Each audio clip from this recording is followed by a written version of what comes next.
الرحمن الرحيم الحمد لله وكفى وسلام على عباده الذين اصطفى أما بعد أعوذ بالله من الشيطان الرجيم بسم الله الرحمن الرحيم يا أيها الذين آمنوا توبوا إلى الله توبة نصوحا وقال رسول الله صلى الله عليه وسلم التائب من الذنب كمن لا ذنب له سبحان ربك رب العزة عما يصفون وسلام على المرسلين والحمد لله رب العالمين اللهم صل على سيدنا محمد وعلى آل سيدنا محمد وبارك وسلم اللهم صل على سيدنا محمد وعلى آل سيدنا محمد وبارك وسلم اللهم صل على سيدنا محمد وعلى آل سيدنا محمد وبارك وسلم مقصد زندگی اللہ کی بندگی اور مقصد حیات اللہ تعالیٰ کی یاد نہ ہم اپنی مرضی سے اس دنیا میں آئے اور نہ اپنی مرضی سے اس دنیا سے جائیں گے اللہ نے حکم فرمایا تو آ گئے اور اللہ تعالیٰ حکم فرمائیں گے تو چلے جائیں گے جب دوستوں نہ آنے میں ہماری مرضی کی کوئی چلی اور نہ جانے میں ہماری مرضی کا کوئی دخل تو عقل مندی کا تقاضا یہی ہے کہ پیدائش سے لے کر وفات تک بیچ کا جو وقفہ ہے یہ بھی ہم اللہ کی مرضی کے مطابق گزاریں۔ آج کی اس بھری دنیا میں کوئی انسان اپنی چھاتی پہ ہاتھ رکھ کے یہ نہیں کہہ سکتا کہ مجھے کوئی پریشانی مجھے کوئی غم نہیں۔ جہاں بندے سے کوئی بات چھیڑے کوئی نہ کوئی داستان پیچھے درد بھری ہوتی ہے۔ کوئی اپنے ماں باپ سے پریشان، کوئی اپنی اولاد سے پریشان، کوئی اپنے پڑوسی سے پریشان، کوئی اپنے حکمرانوں سے پریشان، کوئی اپنے ملنے والے دوست احباب سے پریشان، کوئی اپنے کاروبار سے پریشان، کوئی اپنی صحت سے پریشان۔ بس یہ کہ کوئی بندہ ایسا نہیں ہے جس کے پیچھے کوئی نہ کوئی پریشانی نہ لگی ہو۔ ہر بندہ کسی نہ کسی پریشانی کا شکار ہے۔ البتہ دیکھا یہ گیا ہے راحتیں زیادہ ہوتی ہیں تکلیفیں کم ہوتی ہیں، صحت کے دن زیادہ ہوتے ہیں بیماری کی مدت کم ہوتی ہے۔ یہ ایک فطری ترتیب ہے کہ انسانوں کے اوپر جو حالات آتے ہیں حالات کم دن رہتے ہیں راحت زیادہ دن رہتی ہے، بیماری تھوڑے دن رہتی ہے صحت زیادہ دن رہتی ہے، خوشیاں زیادہ دن رہتے ہیں غم تھوڑے دن رہتے ہیں۔ یہ اللہ کا نظام ہے۔ لیکن عجیب بات یہ ہے کہ جس وقت کوئی غم اور کوئی تکلیف آتی ہے تو ہم خوشیوں کے دن تو بھول جاتے ہیں، اس پر تو اللہ کا شکر ادا نہیں کیا، لیکن جہاں ذرا سی تکلیف آتی ہے اس تکلیف پر شکوے گلے اور واویلے کرتے پھرتے ہیں۔ آج کی اس محفل میں ہم یہ سمجھنے کی کوشش کریں گے کہ یہ تکلیفیں یہ مصیبتیں یہ حادثات یہ حوادث جو آتے ہیں یہ آتے کیوں ہیں، یہ آتے کیوں ہیں۔ کوئی ماں کوئی باپ اپنے بچے کو تکلیف میں دیکھنا پسند نہیں کرتا، تو وہ رب جو 70 ماؤں سے زیادہ مشفق و مہربان ہے اپنے بندوں کو پھر تکلیف میں کیوں مبتلا کرتے ہیں؟ یہ ایک سوال ہے۔ اس سوال کا جواب ہم سمجھنے کی کوشش کریں گے۔ یہ عاجز جو بات کہے گا سب سے پہلے اپنے اس دل کو مخاطب کرتا ہے جو میرے بولنے والے منہ کے ایک بالش کے فاصلے پر ہے کہ اللہ رب کریم عافیت کے ساتھ اس دل کا بند دروازہ کھل جائے اور اللہ کی محبت و معرفت حاصل ہو جائے۔ کہنے والا سننے والوں سے زیادہ محتاج۔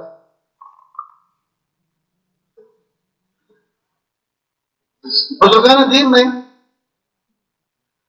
یہ تجزیہ کیا ہے اور یہ پہچان بتائی ہے کہ جتنی بھی تکلیفیں اس دنیا میں ہیں یعنی بندوں کو جو بھی تکلیفیں آتی ہیں اس کی 2 قسمیں ہیں۔ ایک وہ تکلیف جو تکلیف کی شکل میں بلکہ اللہ کا عذاب ہوتا ہے۔ ایک قسم وہ ہے جو تکلیف کی شکل میں اللہ کی عذاب بن کر آتی ہے۔ یہ اللہ کا عذاب کسی تکلیف کا روپ دھار کے آتا ہے۔ اور ایک تکلیف وہ ہوتی ہے جو تکلیف نہیں بلکہ تکلیف کی شکل میں اللہ تعالیٰ اس کو کوئی انعام دینا چاہتے ہیں۔ تو ایک تکلیف وہ ہوتی ہے جو سبب عذاب ہوتا ہے اور ایک تکلیف وہ ہوتی ہے جو سبب ثواب ہوتی ہے۔ شکلیں ایک ہوتی ہیں لیکن اس کے پیچھے جو علت ہے وہ کوئی اور ہوتی ہے۔ ایک تکلیف اس لیے ہوتی ہے کہ وہ اللہ کی ناراضگی کا سبب بن کر آئی، اللہ کی ناراضگی کے سبب کی وجہ بن کر آئی، اور ایک تکلیف وہ ہوتی ہے جو اللہ تعالیٰ کی طرف سے تکلیف کی شکل میں آئی ہے، لیکن یہ کوئی درجہ اور مرتبہ اللہ تعالیٰ کے یہاں دلوانا چاہتے ہیں۔ اللہ تعالیٰ اس تکلیف کو دے کر کوئی مقام دینا چاہتے ہیں۔ اب شکلیں ہوتی ہیں ایک طرح کی، اب یہ کیسا پتہ چلے کہ یہ جو میرے ساتھ حادثہ ہوا، یہ جو میرے گھر میں تکلیف آئی، یہ جو بناؤ بنا، یہ اللہ کی طرف سے عذاب بن کر آیا ہے، یہ سبب ثواب بن کر آیا، یہ کیسے پتہ چلے؟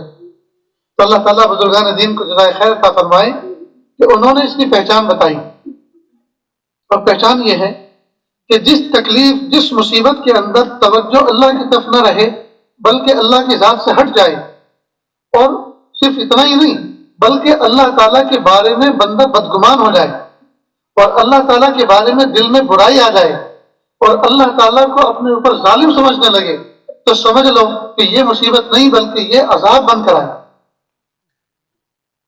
یہ بندہ دھر لیا گیا، یہ پکڑ لیا گیا، یہ اللہ تعالیٰ کی ناراضگی کا شکار ہو گیا۔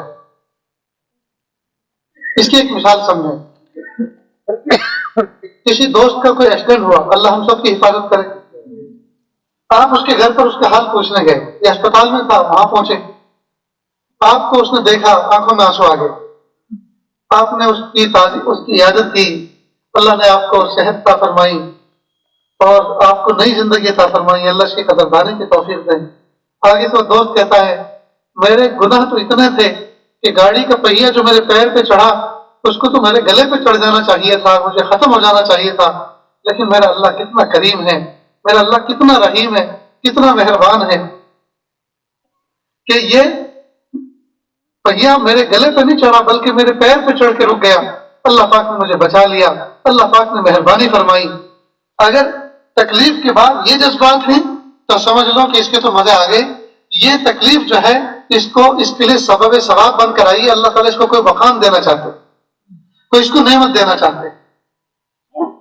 جبکہ اسی طرح کا واقعہ ایک دوسرے کے ساتھ پیش آیا، آپ جب اس سے ملنے گئے کہ بھائی کیا حال ہے؟ ارے کیا حال ہے، اللہ تو ہمارے پیچھے ہاتھ دھو کر پڑے، نعوذ باللہ، یہ الفاظ، اللہ تو ہمارے پیچھے ہاتھ دھو کے پڑا ہے، کل وہ بچی گر گئی تھی، پرسوں بیوی اسپتال میں تھی، بجلی کا بل اتنا آ گیا، وہ گیس سلنڈر پھٹ گیا، اتنا بڑا حادثہ کمپنی میں ہوا، اور اب ہمارے کا ساتھ یہ ہوا، اللہ ہمارے پیچھے ہاتھ دھو کے پڑا ہے۔ دنیا میں اتنے بدماش، اتنے گنڈے پھرتے ہیں، ان کو کچھ نہیں ہوتا، سب دندناتے پھر رہے ہیں، ہم زکات بھی دیتے ہیں، صدقات خیر خیرات بھی کرتے ہیں، نماز بھی پڑھتے ہیں، پھر بھی ہمارے اوپر ہی مصیبت۔ اگر کیفیت یہ ہے دل کی اور جذبات اس طرح کے ہیں اور لہجہ اس انداز کا ہے تو سمجھ لو کہ یہ جو اس پہ مصیبت آئی ہے، جو حادثہ آیا ہے، یہ اللہ تعالیٰ کے شکنجے میں آ چکا ہے، یہ ناراضگی کا سبب ہے اور یہ اس پر عذاب بن کر آیا ہے۔ تو دیکھو حادثہ اس کے ساتھ بھی آیا، حادثہ اس کے ساتھ بھی پیش آیا، اس نے اللہ کا شکوہ کیا، اس نے اللہ کا شکر کیا کہ اللہ کا کرم ہوا، اللہ کی مہربانی کہ اللہ پاک نے پیر کے اوپر پہیہ چڑھایا، ورنہ میرے اعمال تو ایسے تھے کہ گردن پہ چڑھتا کام ختم ہو جاتا، اس اللہ کا شکر کس زبان سے ادا کروں، اللہ باقی زندگی کی مجھے قدر دانے کی توفیق۔ اگر یہ کیفیت ہے تو اس کے تو مزے ہیں۔ یہ تکلیف اللہ نے بھیجی، اس کے لیے کوئی مقام اور کوئی مرتبہ اللہ نے تجویز فرمایا ہے، کوئی اللہ کوئی نعمت دینا چاہتے ہیں، لیکن یہ بندہ اعمال خیر کر کے، نیک اعمال کر کے وہاں تک نہیں پہنچ پا رہا تھا، اللہ تعالیٰ نے دھکا لگا دیا، جھٹکا دے دیا، اور اس طریقے سے اللہ پاک نے اس کو وہاں تک پہنچا دیا۔ آپ نے دیکھا ہوگا کئی مرتبہ دیہاتوں کے اندر کوئی نالی ہوتی ہے، چھوٹا بچہ ساتھ ہوتا ہے، اب باپ کود جاتا ہے، اب بچہ ادھر ہی رہ جاتا ہے، کہتے بیٹا کودو، اب وہ ہوتا ہے کہ نہیں مجھ سے نہیں کھودا جائے گا، میں گر جاؤں گا، تو پھر باپ جمپ لے کے پھر واپس آتا ہے اور ایک ہاتھ سے یوں پکڑتا ہے، جھٹکا دے کے ادھر کدا دیتا ہے، اب اس کو ذرا جھٹکا بھی لگا، تھوڑی تکلیف بھی ہوئی، لیکن پار تو ہو گیا نا۔ تو یہ جو جھٹکا دیا یہ ایک بہت بڑی گھاٹی سے پار کرنا تھا۔ تو اللہ تعالیٰ جو حادثات کے جھٹکے دیتا ہے، وہ حادثات کے جھٹکے اصل میں اللہ تعالیٰ اپنا قرب دینا چاہتے ہیں، اللہ کوئی مقام دینا چاہتے ہیں، اللہ تعالیٰ اس کے بعد کوئی نعمت دینا چاہتے ہیں، اور یہ نعمت بندہ اپنے اعمال کے ذریعے سے حاصل کرنا چاہیے تھا، لیکن یہ اعمال کے اعتبار سے کمزور ثابت ہوا، لہٰذا اللہ پاک نے تھوڑی سی مصیبت بھیج دی، تھوڑی سی تکلیف بھیج دی، اب اس پر شکر کر کے اللہ پاک نے اس بہانے سے اس کو وہ نعمت عطا فرمائی۔ یہ ایک ترتیب ہے دوست۔ اب یہ تو پتہ چل گیا کہ مصیبت ایک شکل کی ہوتی ہے، لیکن ان مصیبتوں کے وقت میں طبیعتیں الگ الگ ہو جاتی ہیں. تو اگر طبیعت میں شکوہ ہے، طبیعت میں اگر اللہ تعالیٰ کی طرف سے جو ہے کچھ چڑچڑا پن ہے تو یہ عذاب کی علامت ہے. اور اگر طبیعت میں انشراح ہے، طبیعت میں خوشی ہے اور اللہ کی طرف جڑا ہوا ہے دل، اور اللہ بار بار اللہ کا تذکرہ، اللہ نے بچایا، اللہ نے کرم فرمایا، میں بال بال بچ گیا، میرے اللہ نے مجھے بچایا، اگر اس طرح کے جذبات ہیں یہ علامت ہے اس بات کی کہ یہ جو ہے یہ مصیبت سبب ثواب بن کر آئے. اب ایک الگ سے بات ہے، چاہے مصیبت سبب ثواب بن کر آئے چاہے سبب عذاب بن کر آئے، بہرحال ہے تو مصیبت نا، ہے تو تکلیف، ہے تو پریشانی. اب اس پریشانی سے نکلا کیسے جائے؟ اس پریشانی سے نکلا کیسے جائے؟ یہ تکلیف تو تکلیف ہی ہے. اس کو پہلے آپ ایک واقعہ سنیں اور اس کی مثال کے ضمن میں بات سمجھنا آسان ہوگا. حضرت حاجی امداد اللہ مہاجر مکی رحمۃ اللہ علیہ ایک مرتبہ مجلس میں یہ بیان فرما رہے تھے کہ مصیبت جو ہے، بیماری، یہ بھی اللہ کی ایک نعمت ہے. بیماری اللہ کی نعمت ہے. اب ہم لوگ بظاہر ہماری سمجھ میں بھی نہیں آتا کہ بیماری نعمت کیسے ہے. تکلیف ہوتی ہے، جس آدمی کو کھانسی ہو جائے اس سے پوچھو کیا کچھ گزرتی ہے اس پر، کتنا سینہ دکھتا ہے، کتنا پیٹ دکھتا ہے. جی جس کو کھانسی ہوتی ہے اس سے پوچھو، آس پاس میں کوئی کھانس رہا ہوگا تو شاید وہ بھی بتا دے گا. اللہ ہم سب کی حفاظت فرمائے. اب اس کو بیماری کیسے کہہ دیا، اس کو نعمت کیسے کہہ دیا؟ تو ایک بات سمجھ میں آتی ہے، جو آدمی بیمار ہوتا ہے وہ کسی کا برا نہیں چاہتا، وہ جھوٹ بولنا پسند نہیں کرتا، بیمار آدمی چوری کرنا پسند نہیں کرتا، بیمار آدمی کسی پہ ظلم کرنا پسند نہیں کرتا. جس بیماری کے اندر اتنی ساری نعمتیں حاصل ہوں، چوری اچھی نہیں لگتی، ظلم اچھا نہیں لگتا، جھوٹ بولنا اچھا نہیں لگتا، جی بدکاری کرنا اچھا نہیں لگتا، ان سب چیزوں کی نفرت دل میں ہوتی ہے اور اللہ سے بندہ جڑا رہتا ہے، کمزور ہوتا ہے، چرمرایا ہوا ہوتا ہے. جی تو جس بیماری میں اتنی عظیم الشان نعمت ملے، اللہ کا تعلق ملے اور برائیوں سے نفرت ہو جائے تو یہ نعمت نہیں تو اور کیا ہے دوست؟ یہ نعمت نہیں تو اور کیا ہے؟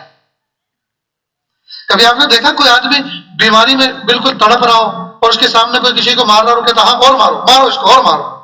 کبھی دیکھا بیمار آدمی دوسروں کو کہہ رہا مارو اور ظالم کی ہمت افزائی کرو؟ کبھی نہیں. وہ تو کہتا ارے بھائی کیوں مارتا ہے اس کو، بھائی کیوں مار رہا ہے اس کو، ارے بھائی ایسا مت کرو. تو جس بیمار آدمی کا تعلق اللہ کی ذات کے ساتھ جڑ جائے اور بیماریوں سے اس کے دل کے اندر نفرت پیدا ہو جائے تو یہ بیماری نعمت نہیں ہے تو اور کیا ہے؟ تو حضرت مہاجر مکی رحمۃ اللہ علیہ فرما رہے تھے کہ بیماری ایک نعمت ہے. تو حضرت تھانوی رحمۃ اللہ علیہ مجلس میں بیٹھے ہوئے تھے تو ان کے دل میں ایک سوال پیدا ہوا کہ بیماری کو نعمت جب بیان فرمایا تو زوال نعمت کی آدمی دعا کیوں کرتا ہے؟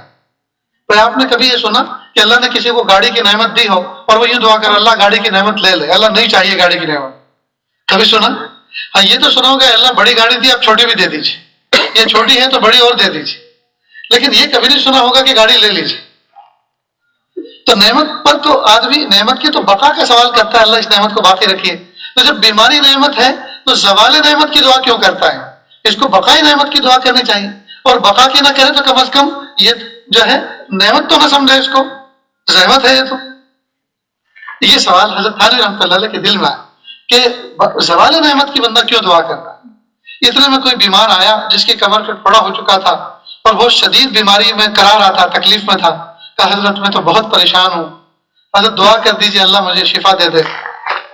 اب حضرت تھانوی رحمۃ اللہ فرماتے ہیں میرے ذہن کے اندر سوال پیدا ہوا تھا، میں نے سوچا کہ اگر حضرت یہ کہتے ہیں یہ نعمت ہے تو میں فوراً کہوں گا حضرت جب نعمت ہے تو بندہ کتنا پریشان ہے، اور اگر دعا کرتے ہیں کہ اللہ تجھے شفا دے دے میں فوراً کہوں گا ابھی تو آپ یہ فرما رہے تھے کہ یہ نعمت ہے، پھر زوال نعمت کی دعا کیوں کر رہے ہو؟ حضرت نے اسی وقت ہاتھ اٹھائے اور عجیب و غریب انداز سے دعا کی کہ پیارے اللہ بیماری بھی آپ کی نعمت ہے اور صحت بھی آپ کی نعمت ہے، بندہ کمزور ہے، بیماری کی نعمت کو برداشت نہیں کر سکتا، کہ اللہ اس کو صحت کی نعمت سے بدل دیجیے، صحت کی نعمت سے اس بیماری کی نعمت کو بدل دیجیے. یہ دعا فرمائے.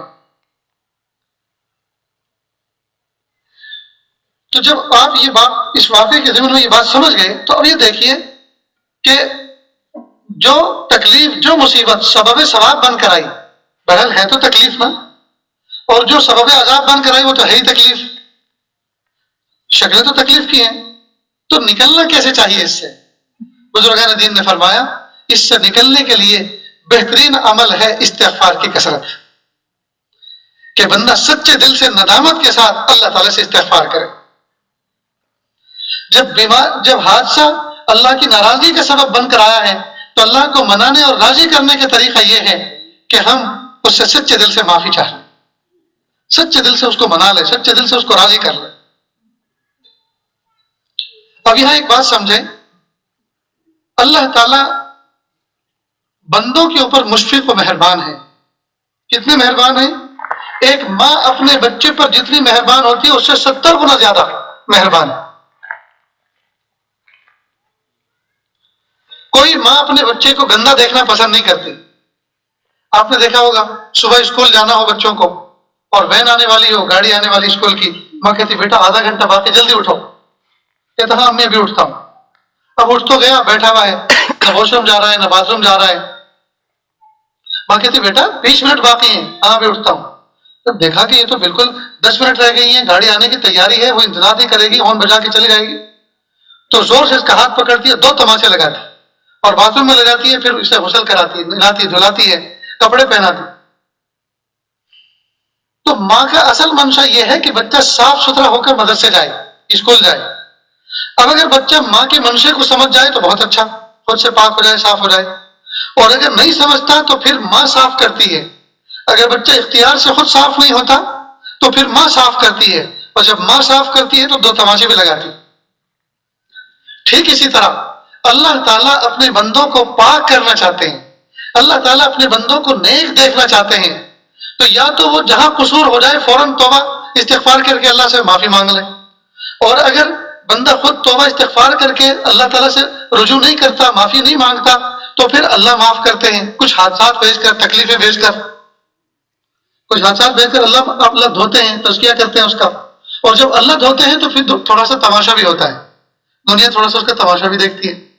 حج میں جانے والے بندوں سے یہ عاجز عام طور پر یہ درخواست کرتے ہوئے دیکھو ہم حج میں جا رہے ہیں، اللہ پاک وہاں دھوتے ہیں، صاف ستھرا کرتے ہیں، اس لیے پہلے سے توبہ استغفار کر کے جاؤ، اور اگر تم پہلے سے توبہ استغفار کر کے نہیں جاؤ گے تو وہاں دھلائی ہوگی، جب وہاں دھلائی ہوگی تو تماشا بھی ہوگا۔ کیا ہوگا؟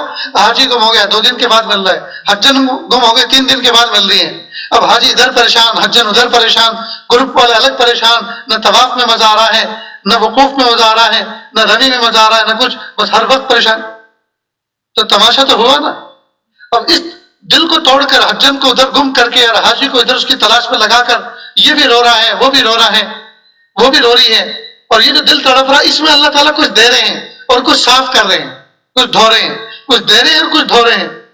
تو اگر بندہ اختیار سے خود ہی دھل جائے، خود ہی توبہ استغفار کر لے، تو پھر یہ تماشا تو نہ ہوگا۔ اس لیے اللہ تعالیٰ اپنے بندوں کو گندا دیکھنا نہیں چاہتے، اپنی بندیوں کو گندا دیکھنا نہیں چاہتے۔ پھر اللہ کا نظام ہے، اگر بندے اختیار سے خود توبہ استغفار کر کے پاک صاف نہیں ہوتے، پھر اللہ پاک صاف کرتے ہیں، اور پاک صاف کرنے کے طریقے ہیں کہ اللہ حادثات بھیجتے ہیں، گناہوں کو معاف کرتے ہیں اور اپنے قرب کا اس کو ذریعہ بناتے ہیں، اس حادثے کو دے کر اپنے قرب کا، اپنی محبت کا ذریعہ بناتے ہیں، اور بہت سی نعمتوں کا مستحق بنا دیتے ہیں۔ جیسے عام طور پر باپ شام کے وقت مٹھائی لے کر آتا ہے گھر پر، اماں برابر سب کا حصہ تقسیم کر دیتی ہے، سب کھا پی کے کام ختم کرتے ہیں، اور ماں بچا کے اپنے لیے تھوڑا سا رکھتی ہے فریج میں۔ اب بچہ میلا کچیلا ہے، صاف نہیں ہو رہا، دھو نہیں رہا اپنے منہ کو، کپڑے بدل نہیں رہا، ڈٹی ہے، گندا ہے، تو ماں اس کو مارتی ہے، پٹائی کرتی ہے، دھلاتی ہے، نہلاتی ہے، اچھے کپڑے پہناتی ہے، اور وہ سبکتا رہتا ہے، چسکیاں لیتا رہتا ہے، کیونکہ مار پڑی ہے، شریر زیادہ ہے، مار پڑی ہے، تو پھر بعد میں اس کو مٹھائی بھی دیتی ہے۔ حالانکہ مٹھائی تو جو کل تھی وہ تقسیم ہو چکی، لیکن اب یہ وہ جو مارا ہے نا، تو ایک تو اس کو دھویا مار کر، گندا دیکھنا پسند نہیں کر رہی تھی، اور اوپر سے پھر انعام بھی دیا مٹھائی کا۔ ٹھیک اسی طرح اللہ تعالیٰ جو بندے اختیار سے اللہ تعالیٰ کی طرف رجوع نہیں کرتے، اللہ کچھ مصائب بھیجتے ہیں، تکلیفیں بھیجتے ہیں، تو وہ تو لیول کر دیتے ہیں، برابر صفائی ہو جاتی ہے، اور پھر کچھ انعام بھی دیتے ہیں، حادثات کو دلیل بنا کر کے، بھئی مار پڑی ہے، تکلیف ہوئی ہے، تو چلو اب تمہیں کچھ دولت دے دیتے ہیں، تمہیں کچھ نعمت دے دیتے ہیں، تمہیں اپنا قرب دے دیتے ہیں، اپنا تعلق دے دیتے ہیں، مختلف شکلوں میں اللہ کا انعام ظاہر ہوتا ہے۔ تو یہ ترتیب سمجھئے دوستوں۔ اب پھر توبہ استغفار میں ہم دیر کیوں کرتے ہیں؟ توبہ استغفار میں ہم دیر کیوں کرتے ہیں؟ دوستو، آج تک بچپن سے ہم نے کپڑے پہنے، کپڑے پہنتے صبح سے شام تک برابر ہو جاتے ہیں، میلے ہوتے ہیں، زیادہ سے زیادہ آدمی 2 یا 3 دن استعمال کرتے ہیں، اس کے بعد تو بدلتا ہی ہے۔ اب کپڑوں کا کام ہے میلا ہونا، اور آپ کا کام ہے ان کو اتارنا، دوسرے پہننا، ان کو دھلوانا۔ آج تک کبھی آپ کپڑے دھلواتے دھلواتے تھکے کہ یار یہ تو حد ہو گئی، اتنا صابن، اتنا نرما، اتنا واشنگ پاؤڈر، اتنا بجلی کا بل، اتنا واشنگ مشین گھومتی ہے، یہ کیا تماشا ہے؟ اب تو میں پلاسٹک کے پہنتا ہوں، کام ختم، پلاسٹک کے پہنوں گا۔ اب مجھے کپڑے جو ہے یہ پہننے ہی نہیں ہے، یہ سارا کپڑے کا لفڑا چاہیے ہی نہیں، ہم پلاسٹک کے پہنے۔ ہے کوئی ایسا بندہ اس گاؤں میں کوئی پلاسٹک کا لباس پہنتا ہو اور کپڑوں سے عاجز آ گیا ہو؟ جب دوستو ہم کپڑے پہن پہن کر نہیں تھکے، یعنی ان کو دھو دھو کے نہیں تھکے، تو ہم اپنے باطن کو جو گناہوں کی وجہ سے میلا ہو جاتا ہے، توبہ کے ذریعے سے صاف ہوتا ہے، اس کو صاف کرتے کرتے کیوں تھک گئے؟ توبہ کرتے کرتے کیوں تھک گئے؟ یہ اچھی چیز نہیں ہے۔ جب ہم کپڑوں کو صاف ستھرا کرتے ہیں، ہاتھ پیر میلے ہوتے ہیں تو پانی سے اس کو دھو لیتے ہیں، اسی طرح جب باطن گناہ کر کے، معصیت کر کے، نافرمانی کر کے میلا ہو جاتا ہے تو توبہ اور استغفار کا گویا وضو کر لیا کر، توبہ استغفار کا وضو کر لیا کر۔ بلکہ توبہ استغفار جو ہے یہ ہے ہی باطن کا غسل، باطن کا وضو۔ آپ نے دیکھا وضو کے بعد کیا دعا پڑھتے ہیں؟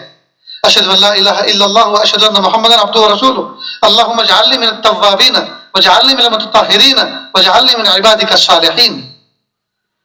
اب اللہم اجعلنی من التوابین، اللہ مجھے توبہ کرنے والوں میں شمار فرما۔ وضو کر کے اٹھے، اب یہ دعا پڑھ کے باطن کا وضو کر رہے ہیں۔ ظاہر کا وضو تو کر لیا، ظاہر کا میل کچیل تو دور کر دیا، ظاہر میں جو اعضائے وضو پہ ظلمت آ گئی تھی وضو ٹوٹنے کی وجہ سے، وہ ظلمت دور کر دی، اس کو تو روشنی سے اور نور سے بدل دیا۔ اب باطن کے اندر جو اندھیرا ہے، یہ اندھیرا کون سے چراغ سے دور کرے؟ تو کہا اس کے لیے دعا پڑھ لو، اس کے ذریعے سے ہم تمہارا باطن بھی روشن کر دیں۔ لہٰذا وضو کے بعد کی دعا پڑھنے سے باطن کا وضو ہوتا ہے، باطن کا وضو ہوتا ہے۔ ایک بزرگ اپنے گھر سے نکلے، وضو کر کے نکلے، اور اپنے گھر سے وضو کر کے جو بندہ مسجد کی طرف چلتا ہے نماز کے لیے، یہ ایسا ہے جیسا حاجی اپنے گھر سے احرام پہن کر بیت اللہ کی زیارت کے لیے نکلتا ہے۔ گھر سے وضو کر کے چلنے کی ایک فضیلت ہے۔ اب وضو کر کے نکلے اور اچھٹتی ہوئی نظر کسی عورت پہ پڑی، جس نظر کو، اچھٹتی ہوئی نظر کو، جس کو عفو کا اور معافی کا درجہ دیا ہے کہ اس پہ کوئی پکڑ نہیں، جیسے نظر پڑی فوراً کا استغفر اللہ۔ ظاہر کا وضو کر کے چلا تھا، باطن کا وضو تو ٹوٹ گیا۔ اب واپس گھر پہ گئے، واپس وضو کیا، اور پھر یہ وضو کے بعد کی دعا پڑھی اور کہا کہ اب باطن کا وضو ہوا ہے، اور اس کے بعد اپنی نگاہوں کو کی نگرانی کرتے ہوئے نیچے نظر کر کے پھر مسجد تشریف لے گئے۔ اللہ اکبر کر۔ تو یہ وہ لوگ تھے جو اپنے ظاہر کے وضو کی بھی حفاظت کرتے تھے اور اپنے باطن کے وضو کی بھی حفاظت کرتے تھے۔ اس لیے دوستو ہمیں چاہیے کہ ہم ظاہر کے وضو کے ساتھ ساتھ باطن کے وضو کا بھی اہتمام کریں۔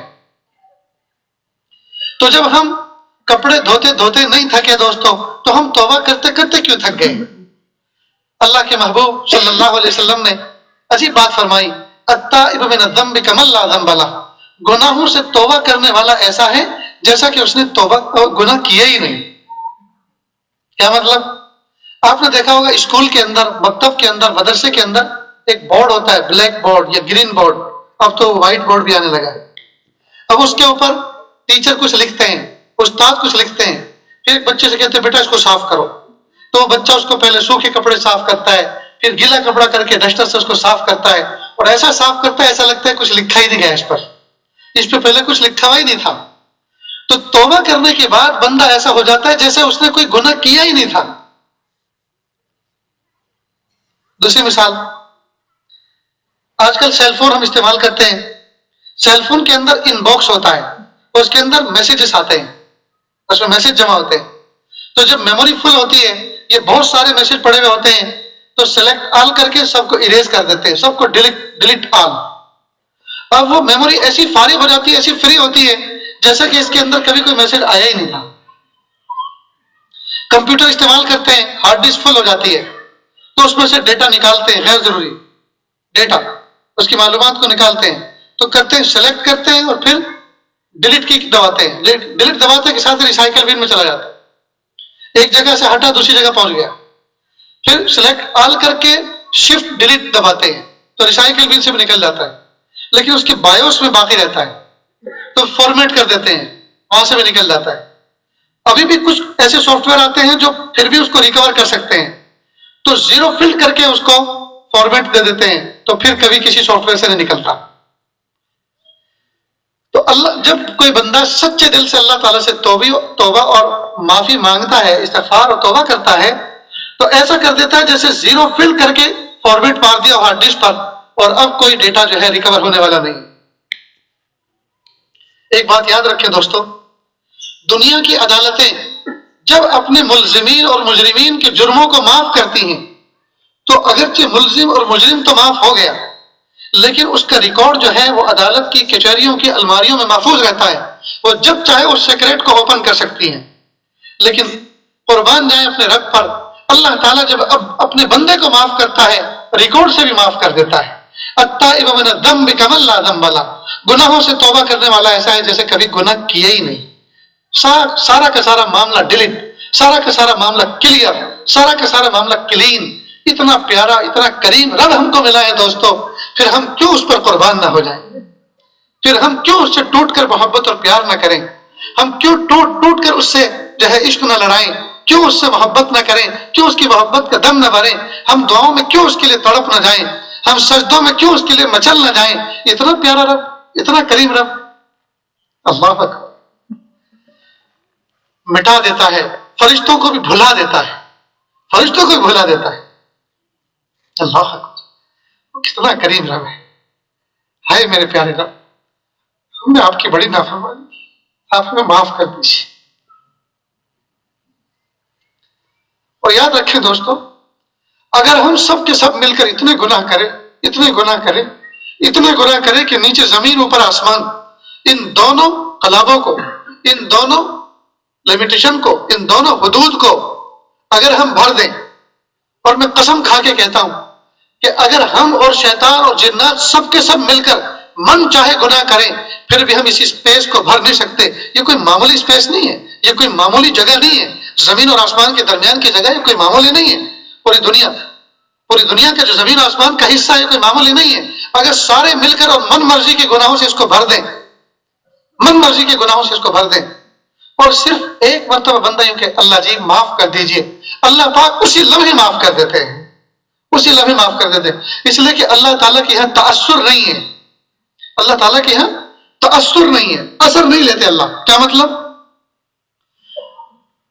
فرض کریں آپ ایک دکان پر گئے، آپ نے دیکھا وہاں ایک معصوم سا بچہ ہے، یتیم ہے، وہ اس کے یہاں کچھ ہیلپر کا کام کرتا ہے، اس بچے سے کوئی مشینری یا کوئی گلاس کوئی چیز ٹوٹ گئی، جیسے ٹوٹی اس نے ڈانٹا، جو مالک تھا اس کا، شرم نہیں آتی، حرام کا کھاتا ہے، سنبھال نہیں سکتا تھا اس گلاس کو، اور ایسے سخت سخت الفاظ کہے کہ بچے کا دل ٹوٹ گیا۔ اب بچے نے کہا سر مجھے معاف کر دیجیے، سر مجھے نکال مت دینا، اس غلطی کی وجہ سے مجھے نکال مت دینا، سر مجھے معاف کر دو، مجھے معاف کر دو، اس کی جو قیمت ہوتی میری تنخواہ میں سے 2-2 4-4 روپے کر کے آپ وضع کرتے رہنا، لیکن سر مجھے نکال مت دینا۔ اب بچے نے معافی مانگی کہ چل دفع ہو یہاں سے، اب معاف تو کر دیا، پھر نکالا کیوں؟ اپنی نظروں کے سامنے سے دفع کیوں کیا؟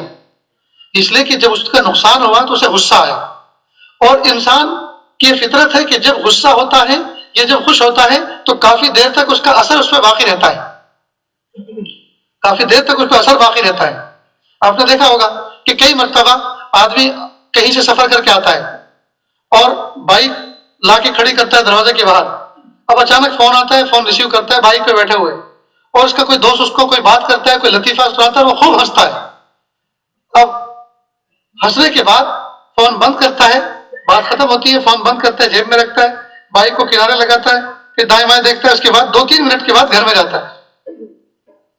جب گھر میں جاتا ہے تو اہلیہ پہچانتی ہے، چہرہ دیکھ کر کہتی ہے آج تو بہت خوش گھر میں آئے ہو، حالانکہ ہنسا تو تھا 3 منٹ پہلے، لیکن خوشی کے اور ہنسی کے اثرات 3 منٹ بعد تک رہے۔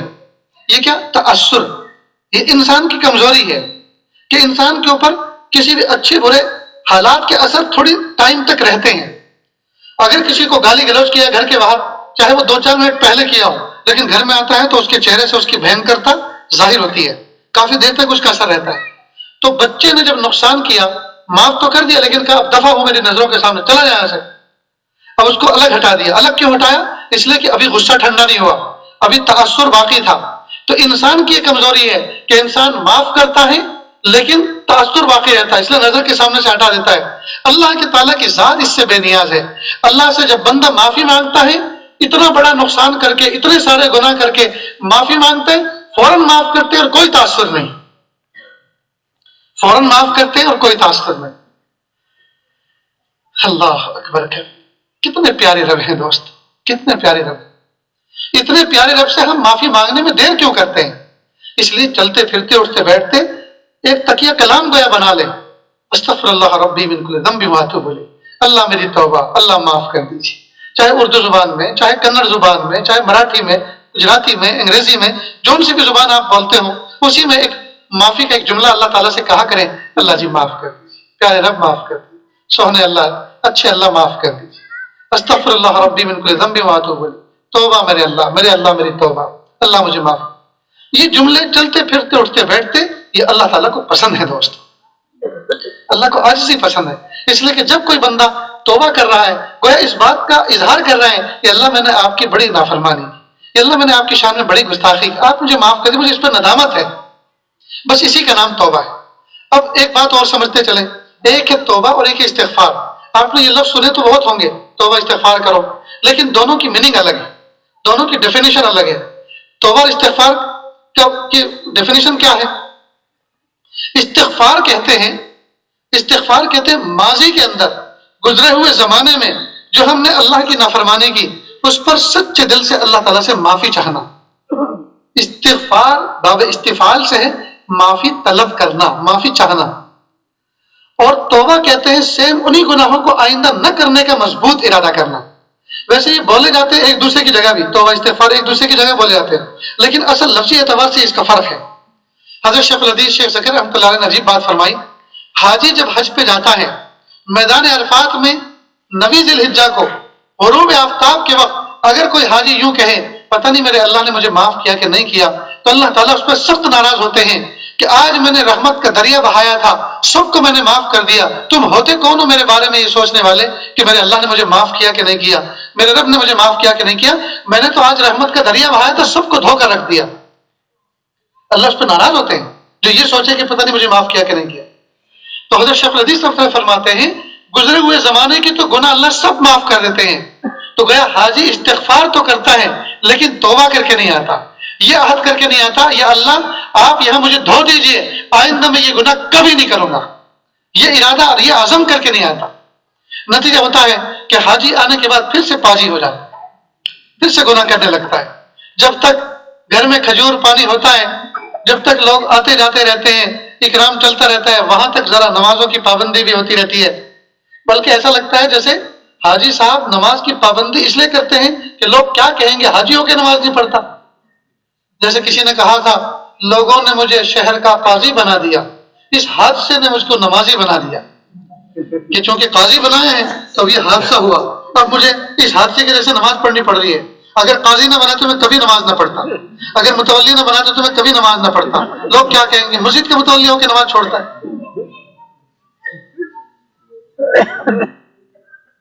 تو حاجی آتے ہیں دھل دھلا کر دھوبی بیٹا چاند سے بن کر آتے ہیں، کاش کہ اس وقت یہ عزم اور یہ ارادہ مضبوط کر کے آئیں۔ دیکھو دوستو، اس طرح کی جب کوئی بات ہوتی ہے تو کسی کو ہٹ نہیں کرنا چاہیے، کسی کو تخیل میں تصور میں سوچ کے کہ ہاں دیکھو یہ بات اس کے لیے کہی گئی ہے، یہ بات اس پہ بہت فٹ آتی ہے، دیکھو وہ حاجی ہے اور نماز نہیں پڑھتا، دیکھو وہ ایسا ہے وہ ایسا نہیں کرتا، یہ چیزیں ٹھیک نہیں ہے۔ اس لیے کہ یہ چیز اللہ کو پسند نہیں، اللہ کو پسند نہیں، اس لیے کہ توفیق کا معاملہ تو اللہ کے ہاتھ میں ہے۔ اگر آپ کو اللہ نے توفیق دی ہے تو یہ آپ کا کمال نہیں ہے، یہ اس ذات کا کمال ہے، شکر اس کا کرنا چاہیے۔ پیارے اللہ جیسے آپ نے مجھے توفیق دی ہے، یہ اللہ ان کو بھی توفیق دے دیجیے جن کو ابھی تک نہیں ملی۔ مومن کا کام یہ ہے، مومن کا کام یہ نہیں ہے کہ اپنی توفیق پہ ناز کرے، فخر کرے، اور دوسرے کی جو توفیق ابھی نہیں ملی ہے اور اس پر جو ہے اس کو چڑھائے یا اس پر بھکتیاں کیسے یا اس کو اس کا ذاتی قصور سمجھے۔ کہیں ایسا نہ ہو وہ جب کھڑا ہو ایسا کھڑا ہو سب کو اوورٹیک کر جائے اور سارے کے سارے توفیق والے تو دیکھتے کے دیکھتے رہ جائیں۔ اس لیے کہ معاملہ اللہ کی عطا کا ہے، یہ ہمارے ذاتی کمال اس کا کوئی دخل ہی نہیں ہے، سارا کا سارا معاملہ اللہ کے فضل کا ہے۔ اللہ ہمیں اپنے فضل سے حاجی نمازی بنائے، اللہ تعالیٰ ہمیں پرہیزگار بنائے، نیکوکار بنائے۔ تو دوستو سمجھ گئے نا، استغفار گزرے ہوئے زمانے میں جو اللہ کی نافرمانی کی اس پہ سچے دل سے معافی چاہنا، اور توبہ انہی گناہوں کو آئندہ نہ کرنے کا مضبوط ارادہ کرنا۔ تو ہمیں چاہیے کہ ہم استغفار بھی کریں اور اللہ تعالیٰ سے مضبوط توبہ کا ارادہ بھی کریں۔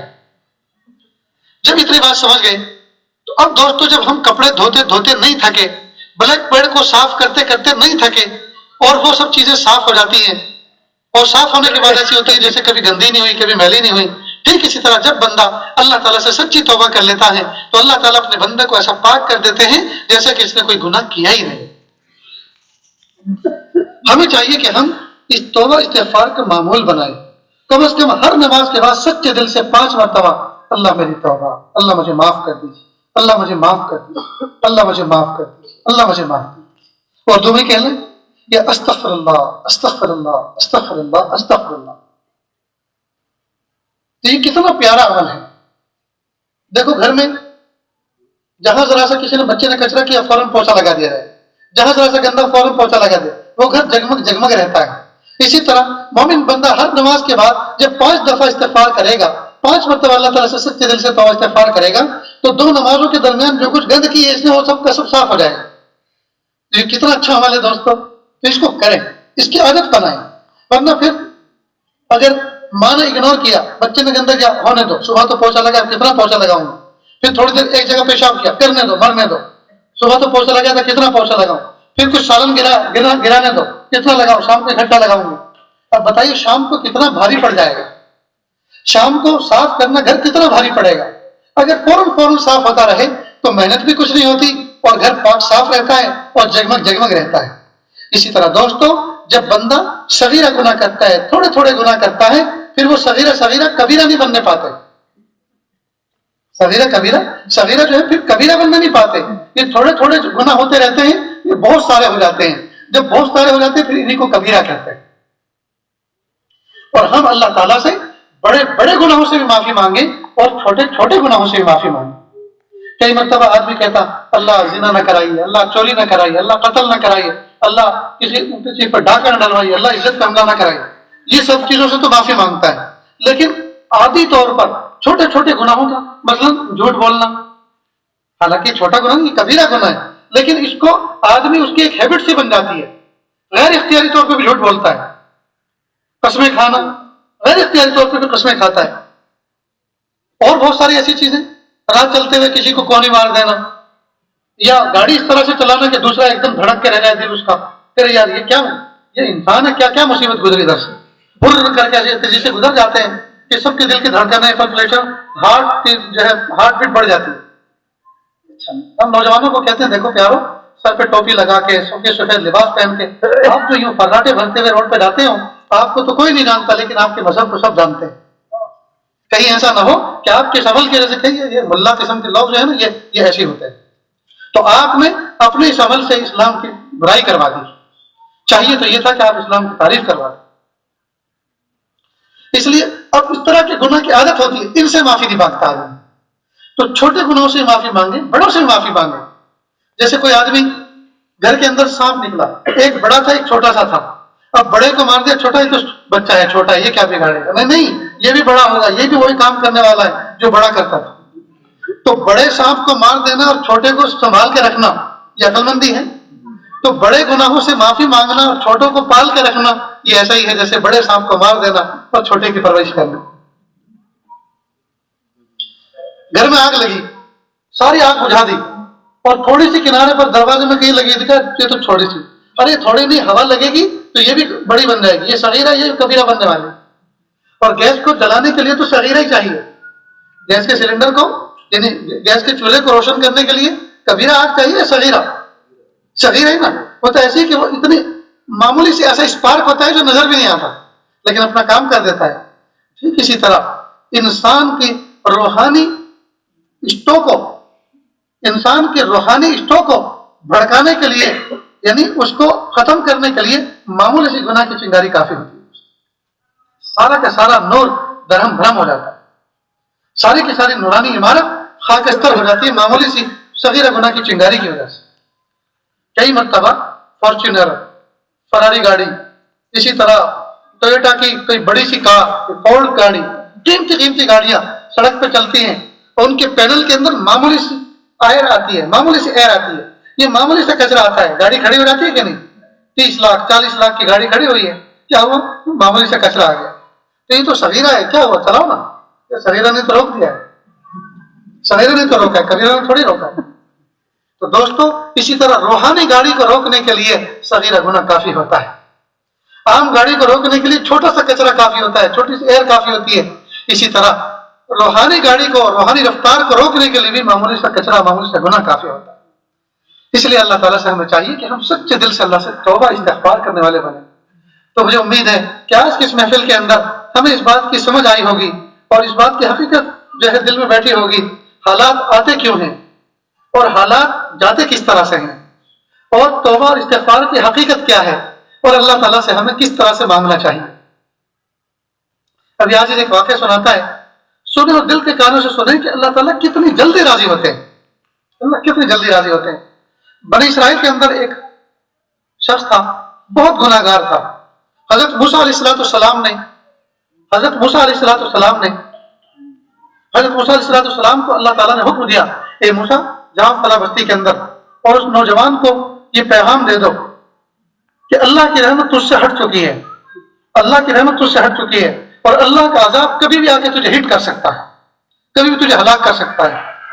حضرت موسیٰ علیہ السلام اس بستی میں پہنچے، اس کا نام معلوم کیا، پتہ معلوم کیا، دیکھا کہ گناہ میں شراب میں مصروف تھا. جا کر کہا، اے نوجوان اللہ کا پیغام تیرے نام یہ کہ اللہ کی رحمت تجھ سے ہٹ چکی ہے اور اللہ کا عذاب تجھے کبھی بھی آ کر ختم کر سکتا ہے. یہ کہہ کے اور میں وقت نبی موسیٰ ہوں اور یہ پیغام دے کے چلے گئے. یہ نوجوان کانپ اٹھا، فوراً اٹھا اور ویرانے میں تنہائی میں گیا اور تنہائی میں جا کر اللہ کے سامنے سجدریز ہوا اور کہا، میرے پیارے رب، آپ نے اپنی ناراضگی کے پیغام کو اسپیشل اپنے نبی کے ذریعے سے مجھ تک پہنچایا. آپ مجھ سے ناراض ہو گئے، بس آپ مجھے اتنا بتا دیجئے کیا میرے گناہ آپ کی رحمت سے بھی زیادہ بڑھ گئے ہیں؟ آپ مجھے اتنا بتا دیجئے کیا میرے گناہ آپ کی رحمت سے بھی زیادہ بڑھ گئے ہیں؟ اگر آپ مجھ سے ناراض ہیں، اب میری آپ سے ایک درخواست ہے، ایک ریکویسٹ ہے، ایک التجا ہے کہ آپ سارے گنہگاروں کو قیامت کے دن ان کے گناہوں کو مجھ پر ڈال دینا اور سب کی طرف سے مجھے جہنم میں ڈال دینا اور سب کو معاف کر دینا. اللہ پاک نے حضرت موسیٰ علیہ السلام کو خبر دی ہے، موسیٰ میں اس سے راضی ہو چکا ہوں، میں اس سے راضی ہو چکا ہوں. آج اس نے میری حمد و ثنا اس انداز سے کی ہے، اگر اس وقت کائنات کے تمام انسانوں کے لیے، قیامت تک آنے والے تمام انسانوں کے لیے بھی وہ مجھ سے معافی مانگتا تو میں سب کو معاف کر دیتا. تو بنی اسرائیل کے ایک نوجوان کی مناجات اللہ کو ایسی پسند آئی کہ اللہ تعالیٰ اتنے خوش ہو گئے. اللہ اکبر. تو ہم تو اللہ کے محبوب امتی ہیں، اگر ہم مناجات کریں گے تو کیا اللہ کو پسند نہیں آئے گی؟ اللہ سے محبت کرنی چاہیے دوست. ہم اپنے گناہوں کو بڑا نہ سمجھیں. ہاں ایک بہت اہم بات ہے دوست، علامہ شعرانی رحمۃ اللہ علیہ نے عجیب بات کہی کہ اے مومن، اے بندہ مومن، اپنے گناہ کو بڑا مت سمجھنا، اپنے گناہ کو بڑا سمجھنا کہیں تجھے اللہ کی رحمت سے مایوس نہ کر دے. دوستو سنو، اور سے سنو، اور اس جملے کی اونچائی اور اس کی بلندی سے جہاں عبرت حاصل کریں گے. اے بندے مومن، کبھی بھی اپنے گناہ کو بڑا مت سمجھنا، کہیں ایسا نہ ہو کہ تجھے اپنے گناہ کو بڑا سمجھنا اللہ کی رحمت سے مایوس نہ کر دے. تیرا گناہ چاہے جتنا بڑا ہو، اللہ سے تو چھوٹا ہی ہے نا، اللہ کی مغفرت سے تو چھوٹا ہی ہے، اللہ کی رحمت سے تو چھوٹا ہی ہے. تو جب چھوٹا ہے تو اس کو بڑا کیوں سمجھ رہا ہے؟ تو یہی کہے، پیارے اللہ، میری نظر میں میرے گناہ لاکھ بڑے صحیح، پیارے اللہ آپ کے ہاں تو ذرے بے مقدار ہیں، اللہ آپ کے نزدیک تو کوئی حیثیت نہیں رکھتے. اللہ دھو دیجیے، اللہ معاف کر دیجیے، اللہ رحم فرما دیجیے. اس لیے دوستو آج کا یہ موضوع جو چھیڑا، عام طور پہ بہت سے نوجوان بچے جو ہے انٹرنیٹ پر چیٹنگ اور سیٹنگ اور واٹس ایپ اور وائبر اور فائبر اور ٹینگو اور ڈینگو اور دنیا جہان کے اپلیکیشن جو ہے وہ اپلوڈ کیے ہوئے ہیں اور ان کو استعمال کرتے ہیں. یہ نعمتیں ہیں اللہ کی، ان کا صحیح استعمال کریں، ان کے ذریعے سے کسی کو بیان بھیجیں، اچھے جملے بھیجیں، اچھی باتوں کو نقل کریں. یہ سب چیزیں اللہ پاک نے دوستو اس زمانے میں ہمیں ہر چیز کا جو ہے دو پہلو ہیں، یا تو آپ اس سے گناہ کریں یا نیکی کریں. تو ہم ان کو نیکی چیزوں میں استعمال کریں. اللہ پاک نے ہمیں نعمت عطا فرمائی تو ہم ان کی قدر کریں، ان کا صحیح استعمال کریں. یہ کیا کہ بس کہیں گالیاں جا رہی ہیں تو کہیں تصویریں سپلائی ہو رہی ہیں تو کہیں جو ہے شیطان کا مٹیریل جا رہا ہے، یہ تو اچھی چیز نہیں ہے دوست، یہ تو اچھی چیز نہیں ہے. تو بہت سارے نوجوان بچے انٹرنیٹ پر بیٹھ کر بری بری فلمیں دیکھ کر تصویریں دیکھ کر ان کے دلوں میں ذرا سختی آ گئی ہے تو یوں سمجھ رہے ہیں ہم کبھی بھی نیک نہیں بن سکتے. ان بچوں کے نوجوانوں کے دلوں میں یہ احساسات ہو رہے ہم کبھی بھی نیک نہیں بن سکتے. نہیں پیارو، اللہ تعالیٰ کے یہاں ندامت کے آنسو زیادہ پسندیدہ ہے. اللہ تعالیٰ کے یہاں ندامت زیادہ پسندیدہ ہے. آجزی اللہ کو پسند ہے، بہادری پسند نہیں ہے، آجزی اللہ کو پسند ہے. بلکہ عاجز تو ایک بات ذرا 2 قدم آگے بڑھ کے کہتا ہے ہر عبادت کے لیے نیک ہونا ضروری ہے. ہر عبادت کے لیے بندے کا نیک ہونا ضروری ہے. توبہ اور استغفار ایسی عبادت ہے، اس کے لیے گنہگار ہونا ضروری ہے. معلوم ہوا اللہ پاک نے گنہگاروں کو بھی اپنے قرب کے لیے اسپیشل ایک ونڈو بنائی ہے. آپ نے ریلوے اسٹیشنوں پہ دیکھا ہوگا، اب تو خیر سب کامن ہو گیا ہے، پہلے لکھا ہوتا تھا ونڈو فار ہینڈیکیپ، معذور لوگوں کے لیے کھڑکی ہے. ونڈو فار آرمی سولجرز، یہ فوجیوں کے لیے. Window for women, window for men, یہ عورتوں کے لیے، یہ مردوں کے لیے. یعنی الگ الگ لوگ الگ الگ ونڈو پہ لگیں تاکہ آسانی کے ساتھ ٹکٹ ان کو تقسیم کی جا سکے. تو ایسا لگتا ہے کہ اللہ پاک نے اپنی قرب اور اپنا قرب دینے کے لیے اللہ پاک نے ونڈو بنائی ہیں. تو ونڈو فار صلاۃ، ونڈو فار زکات، ونڈو فار خیرات، ونڈو فار حج. اب گنہگار بندوں کے لیے کوئی ونڈو کچھ نظر نہیں آتا تو اسپیشل ایک ونڈو بنائی، ونڈو فار گنہگار، ونڈو فار اسپیشل فار توبہ. اس توبہ کے لیے، استغفار کے لیے ایک ونڈو بنائی ہے کہ جو میرے بندے گندے ہیں وہ اس راستے سے اپنی درخواست کو، اپلیکیشن کو ادھر سے پروسیس کریں، اللہ اکبر، ادھر سے فارورڈ کریں، ادھر سے آگے بڑھائیں تو ہم ایکسیپٹ کریں گے. اللہ اکبر. اور دوستو اگر اللہ پاک سب کچھ ہوتے، موتی ہوتے، سخی ہوتے، سب کچھ ہوتے، لیکن اگر غفور و غفار تواب نہ ہوتے، یہ اللہ کے ذات میں نقص تھا. یہ اللہ کے ذات میں نقص تھا. مثال کے طور پر آپ کے علاقے کے کوئی سرپنچ ہیں، مسجد کے متولی ہیں، کوئی ٹرسٹی ہیں اور بہت بھلے آدمی ہیں. تو آپ کہتے ہیں یار آدمی بہت اچھا ہے لیکن ایک کمی ہے. کیا کمی؟ کہ جب غصہ ہوتا تو جلدی راضی نہیں ہوتا. تو اس کی کمی ہے نا، ایک کمی ہوئی نا. کہتے آدمی بہت اچھے ہیں لیکن جب کسی پہ شک کرتے ہیں تو پھر اس شک کو دور نہیں کرتے، کمی ہوئی. اسی طرح اللہ اگر سب کچھ ہوتے اور غفور الرحیم نہ ہوتے، اللہ کی ذات میں ایک کمی تھی اور اللہ کمیوں سے بے عیب ہیں، پاک ہیں. بات سنوانی. اور اگر اللہ تعالیٰ غفور الرحیم ہوتے، سب کچھ ہوتے اور بندوں کو معاف نہ کرتے تو یہ اللہ کی ذات میں باوجود یہ کہ خزانہ ہونے کے پھر بھی استعمال نہیں کیا، یہ اللہ کی ذات پہ بلیم ہوتا. اللہ کی ذات پر یہ بندے کہہ سکتے تھے کہ اللہ جب آپ غفور الرحیم ہیں، تواب ہے، تو آپ نے ہمیں معاف کیوں نہیں کیا. رابعہ ادویہ فلسطین کی خاتون تھی اور اللہ کی بڑی چہیتی، بڑی پیاری بندی تھی. وہ یوں کہتی تھی پیارے اللہ آپ قیامت کے دن مجھے عذاب نہ دینا، اگر آپ عذاب دیں گے تو میرا تو کچھ نہیں بگڑے گا لیکن لوگ آپ کو ٹارچر کریں گے، لوگ آپ کو برا کہیں گے. ویسے تو غفور رحیم ہے، ویسے تو اتنے کریم ہیں، ویسے تو تواب ہے، سب کچھ ہے، پر اپنی کمزور بندی پہ عذاب دے رہے ہیں. پیارے اللہ پلیز آپ رہیں، مجھ کو عذاب مت دینے ورنہ لوگ آپ کو برا کہیں گے اور کوئی آپ کو برا کہے یہ مجھے اچھا نہیں لگتا. اللہ اکبر، کیا پیاری مناجات کر کے گئی اللہ کی بندی. پیارے اللہ آپ کو کوئی برا کہے یہ مجھ سے برداشت نہیں ہوگا، یہ مجھے اچھا نہیں لگے گا، کوئی آپ کو برا کہے. اللہ قیامت کے دن مجھے عذاب مت دے. ربنا آتنا فی الدنیا حسنہ وفی الآخرۃ حسنہ وقنا عذاب النار. کیا مطلب ہے اس کا دوست؟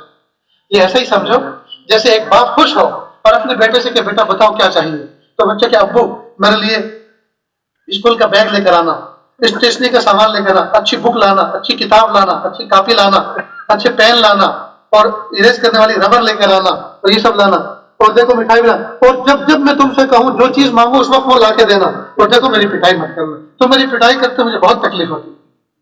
ایک بچہ اگر باپ سے یوں کہ ابو یہ لانا یہ لانا اور میں جب جب تم سے جو مانگوں وہ لا کر دینا، اور ابو میری آپ پٹائی مت کرنا، تو دل کتنی اچھی بات ہے. تو بس اللہ سے بندہ یوں کہہ رہا ربنا آتنا فی الدنیا حسنہ وفی الآخرۃ حسنہ وقنا عذاب النار. پیارے اللہ دنیا میں بھی اچھائی دینا، آخرت بھی اچھائی دینا، اللہ پٹائی مت کرنا، اللہ عذاب سے بچا دینا. میرے بھائیو آؤ اللہ کے سامنے ہم اللہ سے مانگیں، اللہ کے سامنے گڑگڑائیں، اللہ سے توبہ کریں پیارے اللہ جو کچھ اب تک ہوا اللہ سوری، اللہ معاف کر دیجیے، اللہ معاف کر دیجیے، ڈیلیٹ کر دیجیے، فارمیٹ کر دیجیے، اللہ پاک کر دیجیے، اللہ صاف کر دیجیے، اور آئندہ آنے والی زندگی کو گزری ہوئی زندگی سے بہتر بنا دیجیے۔